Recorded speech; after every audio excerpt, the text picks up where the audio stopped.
ISKCON ಸಿಟಿಯಲ್ಲಿ ವರುಣನ ಆರ್ಭಟ ಶುರು. ಪಾದಚಾರಿಗಳು ಮತ್ತು ವಾಹನ ಸವಾರರ ಪರದಾಟ. ಮಳೆಯಿಂದ ರಾಜಧಾನಿ ಮಂದಿ ಹೈರಾಣು.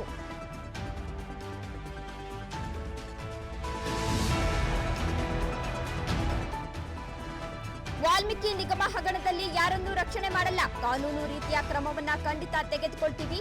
ಯಾರೇ ಆಗಿರಲಿ ಅವರ ವಿರುದ್ಧ ಕ್ರಮ ಆಗುತ್ತೆ ಎಂದ ಸಿಎಂ.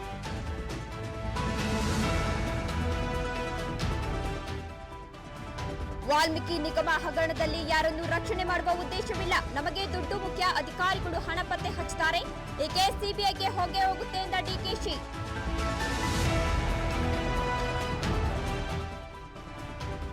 ವಾಲ್ಮೀಕಿ ನಿಗಮದಲ್ಲಿ ಭ್ರಷ್ಟಾಚಾರ ಪ್ರಕರಣ. ಮಾಡಿದ ತಪ್ಪಿಗೆ ಅಧಿಕಾರಿ ನೇಣಿಗೆ ಶರಣಾಗಿದ್ದಾರೆ. ಹಣಕಾಸು ಇಲಾಖೆ ಬದುಕಿದೆಯಾ ಸತ್ತಿದೆಯಾ ಎಂದು ಆರ್ ಅಶೋಕ್ ಆಕ್ರೋಶ.